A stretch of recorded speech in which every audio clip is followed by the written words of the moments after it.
Le déluge. Allah dit, lorsque notre ordre viendra et que le four bouillonnera d'eau, fais monter à bord de l'arche un couple de chaque espèce, ainsi que ta famille, sauf ceux d'entre eux contre qui la parole a déjà été prononcée. Ne m'implore pas pour sauver les injustes, car ils seront noyés. Allah lui révéla que lorsque son ordre suprême arrivera et que le châtiment surviendra, il devra faire embarquer sur l'arche un couple de chaque animal et emporter tout être doué d'une âme ainsi que des aliments pour assurer leur pérennité, de même que ceux de sa famille qui ont cru en lui, sauf ceux d'entre eux contre qui la parole a déjà été prononcée. C'est-à-dire ceux qui ont été mécréants, qui seront fatalement touchés par le châtiment qui ne peut être repoussé et dont les a menacés celui qui réalise ce qu'il veut. Pour la majorité des savants, le four bouillonnera d'eau. Farat Tanour désigne la surface de la terre, c'est-à-dire que l'eau a jailli de tous les côtés de la terre, même des fours qui sont les lieux où réside le feu. Allah dit, « Puis lorsque notre commandement vint et que le four se mit à bouillonner d'eau, nous dîmes, « Charge dans l'arche un couple de chaque espèce et ta famille, sauf ceux contre qui le décret a déjà été prononcé. Ainsi que ceux qui croient, et ceux qui avaient cru avec lui étaient peu nombreux. » C'est là l'ordre adressé à Nuh de faire monter dans l'arche un couple de chaque espèce dès que le châtiment débutera, sauf ceux contre qui le décret a déjà été prononcé, c'est-à-dire ceux sur qui s'abattra le châtiment de ceux qui ont mécru, parmi lesquels se trouvait son fils, comme cela va être exposé plus tard, ainsi que ceux qui croient, c'est-à-dire faire embarquer ceux qui ont cru en toi dans ta communauté. Et ceux qui avaient cru avec lui étaient peu nombreux. Et ce malgré la longue période de temps pendant laquelle il est resté parmi eux, et son appel insistant nuit et jour, par toutes sortes de moyens, en les avertissant et en les encourageant. Les savants ont divergé concernant le nombre de ceux qui étaient avec lui dans l'arche. Allah dit, « Lorsque tu seras installé dans l'arche, toi et ceux qui t'accompagnent, dis, louange à Allah qui nous a sauvés de ce peuple injuste, et dis, Seigneur, fais-moi débarquer en un lieu béni. Tu es celui qui procure le meilleur débarquement. » Allah lui a ordonné de louer son Seigneur pour lui avoir soumis l'arche par laquelle il l'a sauvé et éloigné de son peuple, et lui a donné satisfaction contre ceux qui l'avaient rejeté et contredit. Allah dit, « Celui qui a créé les couples dans leur totalité et a fait pour vous des vaisseaux et des bestiaux, des montures, afin que vous vous installiez sur leur dos, et qu'ensuite, après vous y être installés, vous vous rappeliez le bienfait de votre Seigneur et que vous disiez, « Gloire à celui qui nous a soumis tout cela, alors que nous n'étions pas capables de les dominer. C'est vers notre Seigneur que nous retournerons. » C'est ainsi qu'il faut invoquer au début de chaque chose, en demandant qu'elle soit bonne et bénie, et que sa fin soit louable, comme Allah dit à son prophète lorsqu'il émigra, et dit, « Ô Seigneur, fais que j'entre en un endroit où règne la vérité, et que je sorte d'un endroit où règne la vérité, et accorde-moi de ta part un pouvoir bénéficiant de ton secours. » Nuh respecta cette recommandation en disant, il dit, « Embarquez, que sa course et son point d'ancrage soient au nom d'Allah. Certes, mon Seigneur est pardonneur et miséricordieux. » C'est-à-dire, débuter et terminer ce voyage par le nom d'Allah, car mon Seigneur est pardonneur et miséricordieux. Mais son châtiment est dur et ne peut être repoussé des injustes qui ont mécru et adoré autre que lui. Allah dit, « Et elle vogua en les emportant au milieu de vagues aussi hautes que des montagnes. » C'est-à-dire qu'Allah a fait descendre une pluie telle que la terre n'en a jamais connue et qu'elle n'en connaîtra plus. Il ordonna aussi à la terre de faire jaillir l'eau de tous côtés. Il invoqua alors son Seigneur en disant, « Je suis vaincu, aide-moi. » Nous ouvrîmes alors les portes du ciel à une eau torrentielle et fîmes jaillir de la terre des sources. Les eaux se rencontrèrent d'après l'ordre qu'Allah avait déjà prescrit. Et nous le portâmes sur une arche faite de planches et de clous, voguant sous nos yeux, comme récompense pour celui qui a été renié, Nuh. Sous nos yeux, c'est-à-dire sous notre protection, notre attention et le fait que nous assistions à cela. Allah dit, lorsque l'eau déborda en déluge, c'est nous qui vous avons fait embarquer sur l'arche, afin d'en faire pour vous un rappel dont se souviendront les gens doués de raison. Certains exégètes ont dit que les eaux s'élevèrent de 15 coudées au-dessus de la plus haute montagne, et c'est aussi ce que disent les gens du livre. D'autres ont dit que cette hauteur avait atteint 80 coudées et que les eaux avaient recouvert toute la terre de long en large, ses plaines et ses sols durs, ses montagnes et ses déserts. Il ne resta à sa surface aucun être vivant, aussi petit fût-il. Allah dit, et elle vogua en les emportant au milieu de vagues aussi hautes que des montagnes. Et Nuh appela son fils, qui restait en un lieu écarté, non loin de l'arche. Ô mon fils, monte avec nous et ne reste pas avec les mécréants. Il répondit, je vais me réfugier sur un mont qui me protégera de l'eau. Nuh lui dit, il n'y a aujourd'hui aucune protection contre l'ordre d'Allah. Tous périront, sauf celui à qui il aura fait miséricorde. Une vague s'interposa entre deux, et il, le fils de Nuh, se noya. Ce fils était mécréant et avait commis des actes qui n'étaient pas pieux. Il s'opposa à la religion et la voie de son père, et il fut parmi ceux qui périrent, alors que des personnes sans aucun lien de sang avec Nuh furent sauvées parce qu'elles crurent en lui et suivirent sa religion et sa voie. Il fut dit, « Ô terre, absorbe ton eau, et toi, ciel, cesse de pleuvoir. » L'eau baissa, l'ordre fut exécuté, et l'arche s'échoua sur le mont Djoudi. Et il fut dit, « Que disparaissent les gens pervers. » Ainsi, lorsque les habitants de la terre disparurent, et qu'il ne resta plus personne ayant adoré autre qu'Allah, il ordonna à la terre d'absorber son eau et au ciel de cesser de déverser la pluie. Le niveau de l'eau baissa, et c'est ainsi que s'est réalisé l'ordre qu'Allah avait prédestiné. Et une voix s'éleva avec force contre eux en leur disant qu'ils seraient éloignés de la miséricorde d'Allah. De la même manière, Allah dit, « Ils le traitèrent de menteur. Nous le sauvâmes, lui et ceux qui étaient avec lui dans l'arche, desquels nous fîmes les successeurs sur la terre. Et nous noyâmes ceux qui traitaient de mensonges nos preuves. Regarde, comment était la fin de ceux qui avaient été avertis. Nous l'avons secouru contre le peuple qui traitait nos miracles de mensonges. Ils étaient des gens mauvais. Nous les avons tous noyés. Nous le sauvâmes donc, de même que ceux qui étaient avec lui dans l'arche chargés de toutes les espèces. Puis nous noyâmes le reste des mécréants. Voilà un signe évident, mais la plupart d'entre eux ne croient pas. Ton Seigneur est vraiment le puissant, le très miséricordieux. Puis nous les sauvâmes, lui et les gens de l'arche, et nous en fîmes un signe pour l'univers. Ensuite, nous noyâmes les autres. Et nous avons laissé cette histoire comme un signe. Y a-t-il quelqu'un pour se souvenir? Comme furent durs mon châtiment et mes avertissements.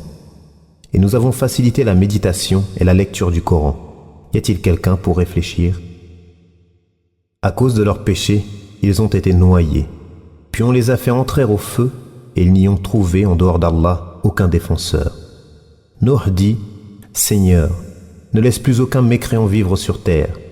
Si tu les laisses en vie, ils égareront tes serviteurs et n'auront pour descendance que des pervers mécréants. » Allah répondit à son invocation, si bien qu'il ne subsista aucun d'entre eux. Le sens en est qu'Allah ne laissa aucune demeure des mécréants. Alors comment certains exégètes peuvent-ils prétendre qu'un homme nommé Ouj ibn Anaq, surnommé Ibn Inaq, existait avant Nuh et vécut jusqu'à l'époque de Moussa, alors qu'ils disent que c'était un mécréant orgueilleux et tyrannique, et qu'il n'était pas un enfant né dans le licite, mais qu'il était issu de la fornication de sa mère, Anaq bint Adam.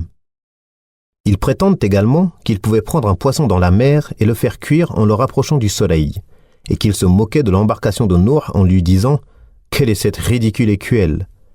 Ils prétendent encore que sa taille était de 3333 coudées et un tiers, et beaucoup d'autres légendes encore. Et si cela n'avait pas été écrit dans de nombreuses exégèses et livres d'histoire et n'était pas aussi souvent cité par les gens, nous ne les aurions même pas cités en raison de leur ridicule. De plus, cela est contraire à la raison et au texte. Pour ce qui est de la raison, comment Allah pourrait-il faire périr le fils de Nuh, dont le père est un prophète, et ne pas faire périr Ibn Inaq, qui est plus tyrannique et transgresseur selon ce qu'ils ont rappelé? Et comment Allah ne ferait-il pas miséricorde à la femme et son enfant, en laissant en vie ce transgresseur tyrannique, pervers, mécréant et diabolique, selon ce qu'ils en ont dit? Pour ce qui est des textes, Allah dit « Ensuite, nous noyâmes les autres. » Et il dit « Nuh dit, Seigneur, ne laisse plus aucun mécréant vivre sur terre. » De plus, la taille qu'ils ont donnée est contraire à ce qui est rapporté authentiquement du prophète. Allah créa Adam d'une taille de 60 coudées. Tous ceux qui entreront au paradis seront à l'image d'Adam, et jusqu'aujourd'hui, la taille de sa descendance n'a cessé de diminuer. C'est ce qui est rapporté du véridique, celui qui est préservé de l'erreur et ne parle pas sous l'emprise de la passion. mais uniquement par révélation qui lui est faite. La taille des gens n'a cessé de diminuer, c'est-à-dire depuis Adam jusqu'au jour où il fut informé de cela, et jusqu'au jour de la résurrection. Cela signifie que personne parmi la descendance d'Adam n'était plus grand que lui. Alors, comment peut-on délaisser cela pour les propos des menteurs mécréants parmi les gens du livre qu'ils ont modifié, transformé et interprété faussement le livre d'Allah?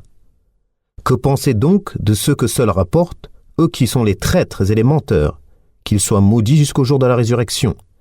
Et mon avis est que cette histoire a été inventée par des athées et pervers, parmi eux qui étaient les ennemis des prophètes. Et Allah est plus savant. Puis Allah rappela l'imploration de Nuh pour son fils et l'interrogation qu'il adressa à son Seigneur que l'on peut formuler ainsi: « Tu m'as promis d'épargner ma famille et il est des miens, alors comment a-t-il pu être noyé ?» On lui répondit qu'ils n'étaient pas des siens, c'est-à-dire ceux pour qui on a promis le salut. Nous t'avons dit: « Fais monter à bord de l'arche ta famille, sauf ceux d'entre eux contre qui la parole a déjà été prononcée. » Et il était parmi ceux contre qui la parole a été prononcée, et qu'il serait noyé pour sa mécréance. Ainsi, le destin l'amena à être noyé avec son groupe des mécréants transgresseurs, bien qu'il fût au départ de la famille des croyants. Allah dit: « Il fut dit: Ô Nuh, débarque avec notre sécurité et nos bénédictions sur toi et sur des communautés issues de ceux qui sont avec toi. Et à d'autres communautés, nous accorderons une jouissance temporaire, puis un châtiment douloureux venant de nous les touchera. » C'est l'ordre qu'on donna à Nuh lorsque l'eau disparut et qu'il fut possible de fouler la terre et de s'y installer. On lui commanda de débarquer de l'arche après qu'elle ait transporté dans ce voyage étonnant qui vit l'eau dépasser les hauteurs du mont Djoudi, qui est une montagne connue dans la péninsule arabique. Il débarqua avec sécurité et bénédiction, pour lui et les générations qui allaient lui succéder, car il fut le seul parmi les survivants à avoir une descendance. Et nous fîmes de sa descendance les seuls survivants. Donc tous les hommes présents sur terre sont les descendants des 3 enfants de Nuh, Sam, Ham et Yafith.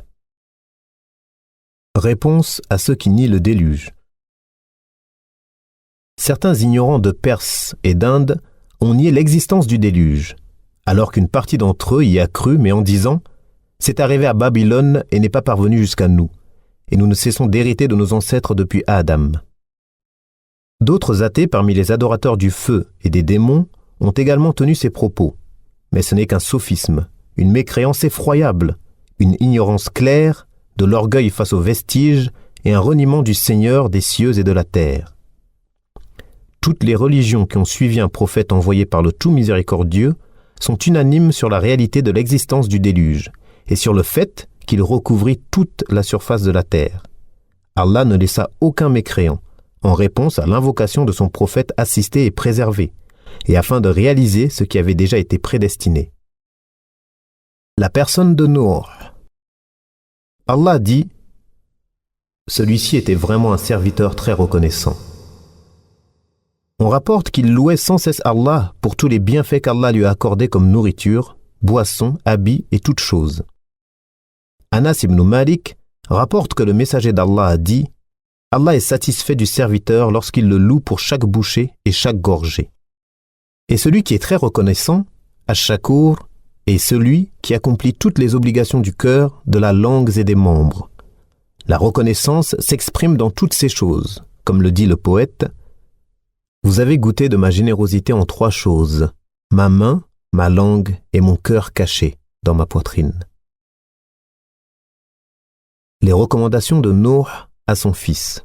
Abdullah ibn Amr rapporte: « Nous étions chez le prophète lorsqu'un bédouin vêtu d'un manteau rayé et serti de brocart entra et dit: « Votre compagnon veut rabaisser tout cavalier, fils de cavalier, et élever tout berger, fils de berger. » Le messager d'Allah le prit alors par le pan de son manteau et lui dit: « Ne vois-je pas sur toi les vêtements de quelqu'un qui n'a pas d'intelligence ?» Lorsque le prophète d'Allah, Nuh, fut sur le point de mourir, il dit à son fils: « Ô mon fils, je vais te dicter ce testament.